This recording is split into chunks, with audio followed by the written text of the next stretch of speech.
This isn't a story about getting rich quickly.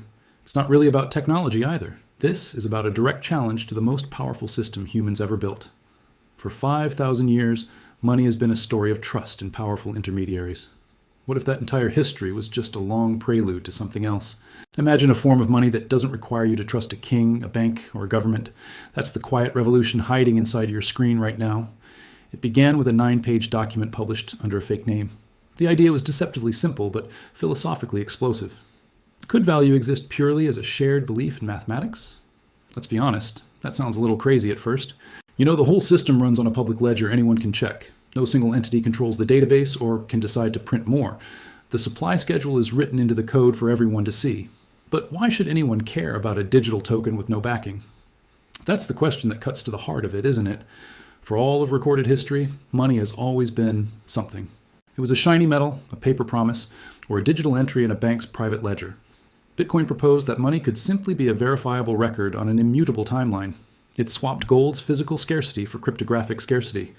It replaced the banker's stamp with a network consensus mechanism. Think about the last time you paid for something online. You didn't really move money. You asked your bank to adjust their private records. Your trust resides entirely in that institution's ledger and their promise to honor it. Now picture a ledger that isn't owned by anyone, yet is trusted by everyone using it. That shift is so fundamental, it's easy to miss. We're used to financial systems that have a head office, a CEO, and a support line. What do you even call a system that has none of those things? It's not a company or a product in the traditional sense. It's more like a protocol, a set of rules that participants voluntarily follow. The rules are enforced by mathematics and the selfish interests of the network itself. Honestly, that's the part that feels so alien compared to our historical experience. Our ancestors would literally bite coins to test if they were real. How do you test a string of digital code? You verify its journey through every single transaction back to its creation. Every coin carries its entire history in a chain of cryptographic proof. That's a completely different kind of authenticity. It's authenticity through public verification, not through a mince seal. Look at the money in your wallet, digital or physical. Its value ultimately depends on the stability and authority of the issuing state. What happens if that authority weakens or that stability falters? History is littered with the answer to that uncomfortable question. Bitcoin's bid is to separate money from the fate of any single nation or institution. It proposes a global neutral monetary base layer.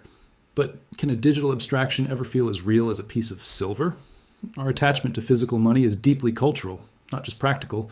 You know, we still use pictures of historical leaders and buildings on our bills. That's not an accident. It's a constant reinforcement of state power and narrative. Bitcoin's iconography is open source code and a timestamp. Its narrative isn't about a glorious past, but about a predictable, algorithmically enforced future.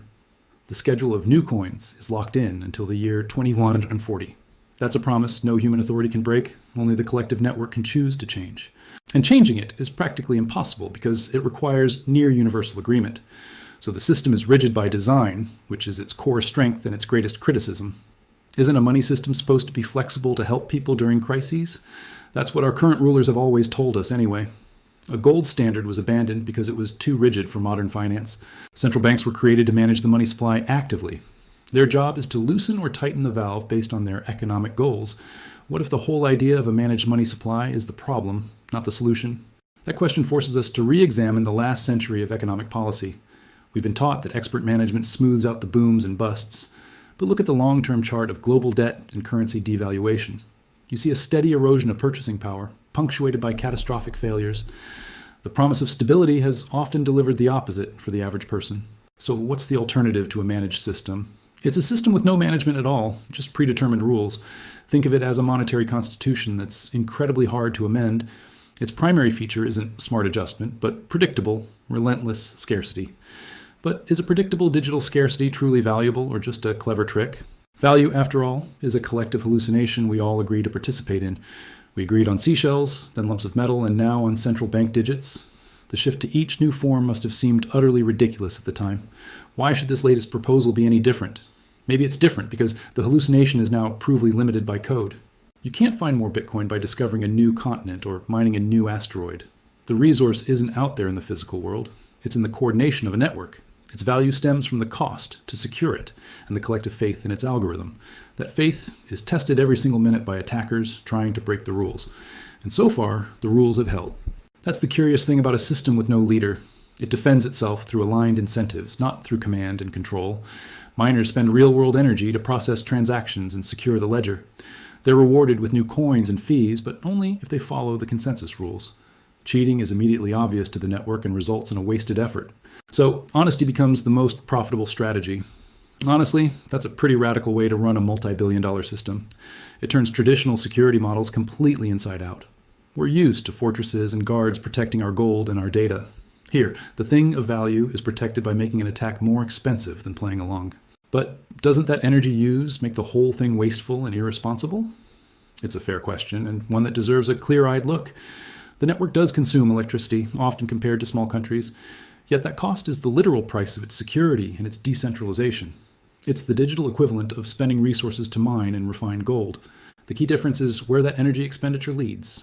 Gold mining leaves a physical hole in the ground. Bitcoin mining leaves a more secure ledger. The debate isn't about whether it uses energy, but whether the outcome justifies the cost. Could that energy be better used? Perhaps, but that's a question you could ask of any industry on Earth. You know, the financial system itself consumes vast oceans of energy with its offices, servers, and ATMs. The comparison is rarely apples to apples. The deeper point is that the energy secures a global, permissionless payment network. Anyone, anywhere, can download the software and start verifying the rules for themselves. No one can stop you from participating or reject your transaction based on who you are. That's a level of financial access that simply doesn't exist in the traditional system. Have you ever tried to open a bank account in a different country? It's a testament to the friction and gatekeeping built into our current model. Bitcoin proposes a model where the only requirement for an account is a pair of cryptographic keys. You generate them yourself on any device with no application or background check. Your account isn't created off a review. It's mathematically derived by you. This is a profound shift from an identity-based system to a key-based system. It separates the ability to hold value from the permission of any third party. But what about losing those keys? That's the other side of the coin, so to speak. With great personal sovereignty comes great personal responsibility. Lose your keys and your Bitcoin is gone forever, locked in a vault with no custodian. There's no customer service line to call for a password reset. That feels harsh, but it's a direct consequence of removing all intermediaries. You are truly your own bank, for better and for worse. Is that a bug in the system, or is it the ultimate feature? It forces a discipline with money that most of us have never had to learn. You become acutely aware that security is now your job, not something you outsource. This might be the biggest cultural leap required by this new monetary paradigm. We're used to systems that bail us out of our mistakes, albeit at a high hidden cost. The flexibility of reversible payments and account recovery comes with surveillance and control. Bitcoin trades that flexibility for finality and independence. Every transaction is like handing someone cash. Once it's done, it's done. That finality solves the double spend problem that plagued digital cash for decades. How do you prevent someone from copying and pasting a digital dollar and spending it twice? The old answer was a trusted central clearinghouse that kept score. The new answer is a public race between computers to record the transaction first. This race is what we call mining, and it's the heartbeat of the network. Miners bundle transactions into a block and compete to solve a cryptographic puzzle. The winner gets to add their block to the chain and claim the reward. Then the whole process starts again, creating a new link every 10 minutes on average. Each new block reinforces all the blocks before it, making the history harder and harder to change. So you don't just trust a statement from a bank, you verify a chain of proof. But who would bother doing all this work for a made-up internet token? Look, that was the million-dollar question in the very beginning. The answer emerged slowly through a bizarre mix of idealism and pure speculation. Early adopters believed in the cypherpunk dream of digital sovereignty. Others saw a mathematical curiosity that might be worth something someday. The price started at zero, and its first real-world purchase was for 2 pizzas. Those pizzas would eventually be worth hundreds of millions of dollars. That fact alone captures the sheer absurdity and transformative potential of the experiment. It's a story that fuels both wild hype and deep skepticism. Forget the price for a second, though, and look at what was proven. It proved that a decentralized network could reach consensus without a central leader. It proved that digital scarcity could be created and maintained through software. It proved that people around the world would spend real resources to secure this idea. That proof is what gives the system its enduring gravity, regardless of market sentiment. The price volatility is just the noise on the surface of a much deeper signal. The signal is about a new way to coordinate value across the planet. But can something so volatile ever be used as actual money? It's a legitimate criticism, and one that the system's own proponents wrestle with. Volatility is the tax on a new system finding its place in the world. Historically, every new form of money went through extreme volatility before becoming stable. Stability comes from widespread adoption and use, not the other way around. So the chicken and egg problem is intense. Why would you use it if the value jumps around? Why would the value stop jumping around if nobody uses it? This is the turbulent adolescence of the experiment playing out in real time. Some are using it as a long-term store of value, a kind of digital gold. Others see it as a global settlement layer for large transfers, bypassing slow banks. Very few are using it to buy their morning coffee, and that's okay for now. Different layers and technologies are being built on top to handle small, fast payments. The base layer is for security and final settlement. Other layers can handle the day-to-day. This layered approach mirrors the evolution of the internet itself. The early internet wasn't built for streaming video or social media either. It was a slow, clunky protocol for transferring packets between computers. Innovators built new layers on top of that stable base to create everything we use today. Bitcoin might be following a similar path from a robust but simple core to a rich ecosystem. Does that mean it will succeed? Nobody knows, and anyone who tells you they know for sure is selling something. This isn't a predetermined story. It's a live, global bet playing out before our eyes. The bet is that predictable algorithmic money is better than politically managed money. It's a bet against thousands of years of human tradition, and that's why it feels so audacious. Let's consider what that tradition actually looks like up close. For most of history, controlling money meant controlling the metal supply through conquest or mining. Then it meant controlling the printing press and the legal system that gave money its power. The state always had a monopoly on the unit of account, the medium of exchange, and the store of value. That monopoly wasn't just about economics. It was about sovereignty and social control. Taxes had to be paid in the state's money, binding the population to its financial system. Wars were funded by debasing the currency, effectively a hidden tax on everyone holding it. Can you see how money and state power became completely fused? Bitcoin proposes a clean surgical cut between those two forces. It suggests that money can be a neutral tool, like a weight or a measure, not an instrument of policy. A kilogram is a kilogram everywhere, dictated by a physical constant, not a government decree. What if a unit of value could be the same? That's the thought experiment running in the background of every price chart and news headline. But a neutral tool doesn't care who uses it or for what purpose. That neutrality is terrifying to authorities who rely on financial surveillance for enforcement. It's also liberating for people living under hyperinflation or oppressive capital controls. So the debate isn't just academic, it has real immediate human stakes. In countries with failing currencies, people have already chosen this digital alternative. They aren't speculators, they're just people trying to preserve the product of their labor. They can't trust their banks or their government's promises, so they trust in code. That's a devastating indictment of the traditional system and a powerful validation of the new one. But does relying on code and cryptography just shift our trust to a different set of priests? Do we really understand the algorithms we're now asked to have faith in? Well, that's a fair point, but the key difference is verifiability. Anyone with a technical skill can audit the open source code in the public ledger.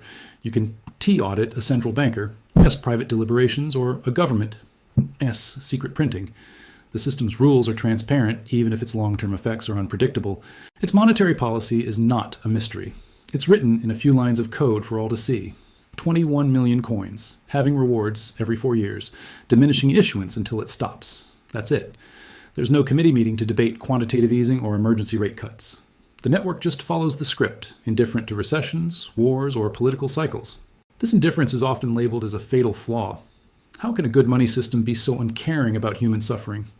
Our current systems are designed to appear caring, to manage and smooth the economic cycle, yet their interventions often create bigger distortions and more severe crises down the line. They solve short-term pain with long-term debt, kicking the can for future generations. Bitcoin's model says you can't solve a debt crisis by creating more debt. It forces a different kind of discipline, one imposed by mathematics rather than politics. That discipline feels brutal because we're not used to it. We're used to systems that can be lobbied, influenced, or begged for relief. You can't lobby a cryptographic puzzle. You can't vote out a consensus algorithm. That's the core of the philosophical divide. Is money a social construct that should be adaptable to society's needs? Or is money a rigid rule set that society should adapt itself to? History shows us that adaptable money eventually gets adapted to serve the adapters. The rules bend for the powerful, always. So maybe the only way to have fair rules is to make them unbreakable. That's the hypothesis anyway. It's a bet on inflexibility as the ultimate form of fairness. Look at what happens when a government needs to fund a popular war or social program. The politically easy path is rarely to raise taxes directly. The easier path is to borrow or to print, diluting the value of everyone's savings. That dilution happens slowly, so most people don't feel it directly until it's too late. It is a silent transfer of wealth from savers and wage earners to the state and early borrowers. With a fixed supply, that silent transfer becomes impossible. A government can't dilute Bitcoin to pay its bills. It has to acquire it through taxation or service. This changes the fundamental relationship between a state and its revenue.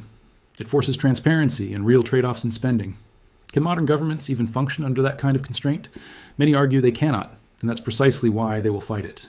The clash isn't just about money, it's about the structure of power itself. This isn't a future prediction. The fight has already begun. Regulators are scrambling to define what it even is: property, currency, a commodity, or something new. Each definition comes with a different set of controls and attempts to bring it into the old framework. But the old frameworks are built around intermediaries, and the system is designed to eliminate them. That's the regulatory conundrum in a nutshell. Who do you sue or subpoena when there is no company, no office, and no central party? You're left targeting the edges, exchanges, miners, and developers, while the core protocol hums along. This dance between innovation and regulation will define the next decade. It's messy, contentious, and utterly fascinating to watch. Let's pause and consider the sheer scale of this experiment. We're asking whether a network of strangers, guided by code and self-interest, can maintain a global money. It's a test of human coordination as much as it is a test of technology. The network has to be robust against not just hackers, but also against internal political splits. Those splits have happened, resulting in what are called forks. A fork is a moment where the community disagrees on a rule change. The chain splits into two paths. It's like a historical timeline dividing, with both versions claiming to be the true one. The original chain has always survived these splits, strengthened by the ordeal. Why? Because changing the core rules is so difficult that only the most contentious changes even attempt it. The system's rigidity, its supposed weakness, becomes its source of resilience. That's a paradox that keeps surprising people. Something so seemingly fragile, with no leader and no physical asset, just keeps persisting. It survives exchange collapses, regulatory crackdowns, and its own internal civil wars. Each crisis becomes a stress test, and so far, the ledger has remained intact and unaltered. The record of who owns what has never been falsified or rolled back. That's a track record that is starting to speak for itself, regardless of your opinion on Bitcoin. But persistence doesn't equal universal usefulness, at least not yet. For this to rewrite monetary history, it needs to be embedded in the fabric of the global economy. We're seeing the very first tentative steps in that direction. A small but growing number of public companies hold it on their balance sheets. Nations have adopted it as legal tender, with wildly mixed results so far. The infrastructure around it is professionalizing, with regulated custodians and financial products. This isn't the Wild West of 2017 anymore. It's becoming institutionalized. Is that a betrayal of its anti-establishment roots, or is it inevitable adoption? Honestly, it's probably a bit of both. Any successful innovation is eventually co-opted by the existing system, but it also changes that system in the process. The internet began as a decentralized academic network and is now dominated by a few tech giants. Yet, the core protocols remain open, and the genie of global connection can't be put back in the bottle. Bitcoin may follow a similar path of adoption and distortion. The real question is whether its core monetary properties can be diluted by this process. Can the fixed supply rule ever be changed if enough powerful players demand it? The code can be changed, but the change would require near universal consensus among users. If a change is forced by a minority, the network will fork, and people will choose which chain to value. The market, in a messy and democratic way, ultimately decides which version is Bitcoin. So the integrity of the system relies on a large enough group valuing the original social contract. That's a social and economic safeguard, not just a technical one. It means the system is ultimately backed by the beliefs and actions of its holders. Does that sound familiar? It should, because that's what backs any form of money: collective belief. The difference is what that belief is. Traditional money is belief in the authority and future productivity of a nation-state. Bitcoin is belief in the immutability of a protocol and the security of its network. One is a belief in human institutions. The other is a belief in a rules-based system, which is more fragile over a 100-year timeline. Look at the 20th century for a clue. It was littered with the corpses of failed currencies and empires. The rules-based system hasn't existed long enough to have a century-long track record. We are the guinea pigs in that experiment. That thought should make you uneasy, but also perhaps a little curious. What if it works? What would a world with a global, non-political base money even look like? It wouldn't mean the end of national currencies, necessarily. They could still exist as layers on top, used for daily transactions and local policy. But the foundation, the benchmark for value, could be something no nation controls. Borrowing and lending would be priced against a truly neutral standard. Savings would be held in an asset that can't be inflated away by any country's decisions. Capital would flow more freely across borders, seeking genuine productivity, not just safety. Of course, that's a best case, idealized scenario. The worst case scenario is just as easy to imagine: volatility, regulatory balkanization, and technological stagnation. The reality will likely be somewhere in the messy middle. We're so early that it's impossible to see the final shape. But the mere attempt is what's historically significant. For 5,000 years, the power to create money has been the ultimate sovereign privilege. That privilege is now being contested by a piece of software. The contest isn't happening on a battlefield, but on computer screens and in market prices. It's a silent, digital, and utterly relentless revolution. And it's asking us to rethink everything we thought we knew about what money even is. So let's follow that thought to its logical conclusion. If money becomes a neutral protocol, what happens to the institutions built on the old model? Central banks, as we know them, would lose their most potent tool. They couldn't set interest rates by manipulating the base money supply because they wouldn't control it. Their role would fundamentally change, perhaps focusing on regulating traditional credit layers instead. Commercial banks would face a similar identity crisis. Their ability to create money through fractional reserve lending rests on a controllable central bank reserve. A fixed, non-political base layer disrupts that entire credit creation engine. This isn't a prediction of their demise, but a challenge to their core operating mechanism. They would have to adapt, offering services around security and convenience rather than controlling the ledger itself. Now, honestly, that sounds like a world with far less systemic leverage. Less leverage might mean fewer spectacular booms, but also fewer devastating busts. Is that a trade-off we'd be willing to make for greater long-term stability? It's a question without an easy answer. The current system is built on the premise of controlled inflation to encourage spending and investment. Bitcoin's model encourages saving by design because the supply is fixed and your share can't be diluted. This shifts the psychological relationship with money from consumption to preservation. Would that lead to economic stagnation or to more careful, long-term capital allocation?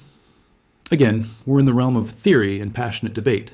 The point is that the experiment forces these questions out into the open. We're no longer just accepting the monetary system we inherited as the only possible one. We're staring at an alternative and asking, what if?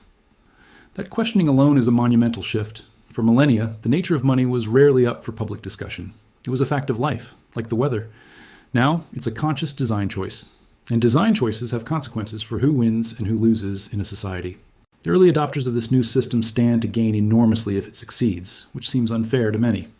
But look at any major technological shift. The early adopters of the internet or personal computing also gained enormously.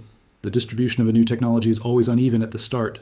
The goal is for the benefits of the system itself to eventually become widely accessible. Whether that happens with Bitcoin remains to be seen. Its open access nature is a start, but wealth concentration is a real and persistent concern. The system itself doesn't discriminate, but the world it exists in certainly does. This brings us to the final and perhaps most personal layer of all. What does it mean for you as an individual? It means you have a choice, for the first time in history, about which monetary standard to use. You can choose the state-based system you were born into, or you can choose to hold some portion of your wealth in this separate global protocol. That choice is a form of economic vote. You're voting for which system you believe has better long-term integrity. You're not voting in an election every few years, you're voting with your capital every day. This is a quiet but profound new form of sovereignty. It doesn't require you to protest or petition, it just requires you to opt in. Of course, opting in carries risk and requires a steep learning curve. It's not for everyone, at least not yet. But the mere existence of the option changes the game. It creates a competitive pressure on all monetary systems to maintain their own integrity. If a government debases its currency too aggressively, people now have a clearer exit route. That exit route acts as a check on power, a kind of monetary accountability. So even if you never own a single Bitcoin, you might benefit from its existence. It stands as a benchmark, a constant reminder that money can be organized differently. 5,000 years of monetary history brought us to a world of digital fiat, controlled by keystrokes and central banks. The next chapter might be about digital scarcity, controlled by no one at all. This isn't about a price prediction or an investment thesis. It's about an idea, a persistent, audacious, and radically simple idea. The idea that money shouldn't be a tool of politics, but a neutral foundation for human cooperation. Whether it succeeds or fails, the idea is now loose in the world. And ideas that challenge deep-seated power structures have a way of sticking around. They simmer, adapt, and resurface across generations. This particular idea has the advantage of running on a network that never sleeps. So we watch, and we wait, and we participate in the experiment simply by living in this moment. The history of money is being rewritten in real time, one block at a time. And the final paragraph hasn't been mined yet,